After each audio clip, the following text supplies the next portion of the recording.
Hi, I'm Steve Castile. This is Lisa Byron, Savannah Barrett, and Glenn Bridges. We are going to talk about the important developments in educational technology for higher education.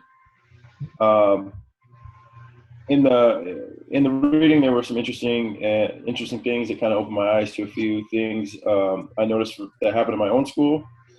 Um, So next, I'm going to share two quotes from the reading, and then a short list that stand out to me because they are related to the ISTE standards, or because it directly relates to my own personal experiences. The quotes are technology developments that are very likely to drive technology planning and decision making over the next 5 years are sorted into three related categories. The second quote is a key criterion for the inclusion of the new technology development in this education was its potential relevance to teaching, learning, and creative inquiry and higher learning. And then some of the key points were digital technologies. Um, my school, the principals are constantly coming up with new ways to use the tech, the different devices, internet technologies.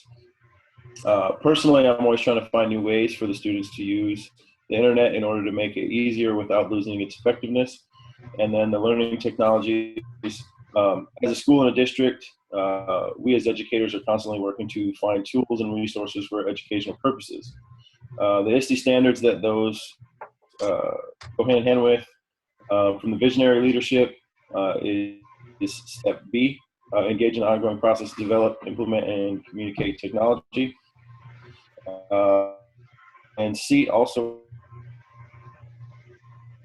for policies, programs, and funding to support implementation of a technology infused vision and strategic plan. And then the systemic improvement, step E, establish and maintain a robust infrastructure for technology inclusion, integrated, uh, interoperable technology systems to support management, operation, teaching, and learning.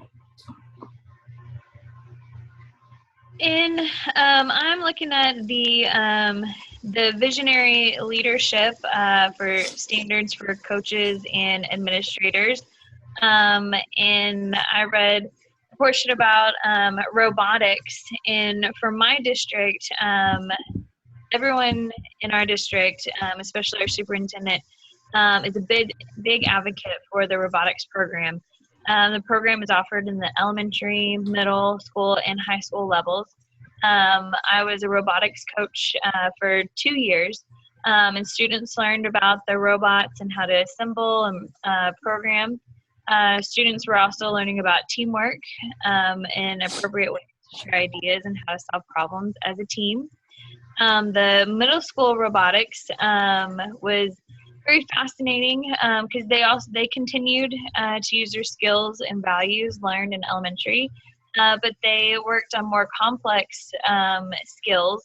And actually, a former student of mine from the robotics program made a robotic hand actually for a student that didn't have a hand. And so now he's able to use that robotic hand every day. And then at the high school level, a few years ago, these students were able to work together and build a table that actually functions now in the International Space Station. And so that was really cool to see. And these students also use their skills and values learned in the previous programs to continue that work on the more complex skills. And I reviewed the online learning time to adoption horizon report. And I also reviewed the ITSE standard, the systematic improvement for administrators. Educational administrators provide digital age leadership and management to continuously improve the organization through the effective use of information and technology resources.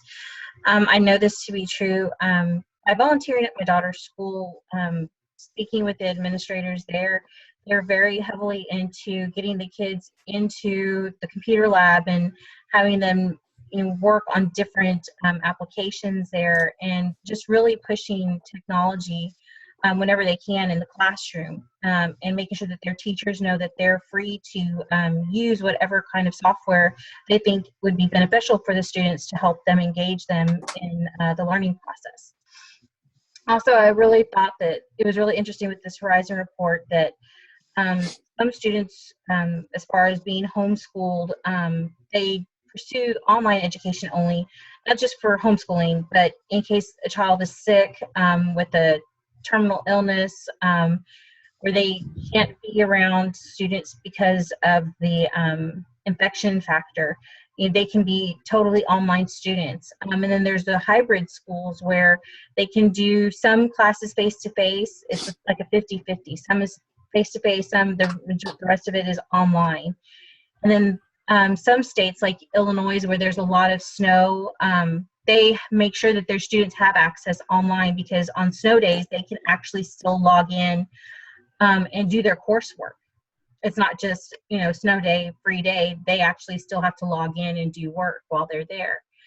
And it also helps improving success rates for at-risk youth, to make sure that if for some reason they're not at school, for one reason or the other, they can still log in and get the education that they need at home if they have access to it. And another one would be coursework being accessible anywhere, anytime, which I find that beneficial as a student myself, because 99% of my undergrad and now my graduate coursework is online. I have to only go up to campus once for one class, and my other classes are online classes, so I understand the importance of accessibility courses anywhere, anytime. I thought that was really interesting. All right. I also did the ISTE standards for administrators, a systemic improvement. Administrators are tasked with trying to recruit and retain highly competent personnel who use technology creatively and proficiently, as well as maintaining the infrastructure for appropriate technology use. I went directly to an administrator and kind of talked to them about this and some of their issues that they have in implementing technology in the school. And one of the things they came across, and one of the things they told me was saying that they know a lot of the teachers, they're high technology users in their personal life, but they're still unable to use technology in the classroom and create a impact on learning in that area. So they struggle trying to find people who are great at these particular things like robotics.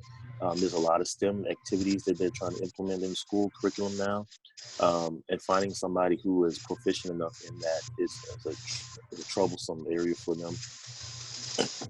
But I know that they, as we stated before, robotics is a very, very, very important thing now. We had some curriculum recently called Building Brains, where kids got to play with Legos and build some type of robots with those. And so trying to teach the students early on how to use that technology. Another thing that we mentioned a lot was the virtual reality component. There's a lot of technology that they're putting out, but they can't seem to be able to keep up and get that training for those teachers that they have on staff. It's kind of like a co-learning environment. The students are learning just as fast, or if not faster, as the teacher is there, and so they're kind of teaching each other, and which is a good thing, but also a bad thing.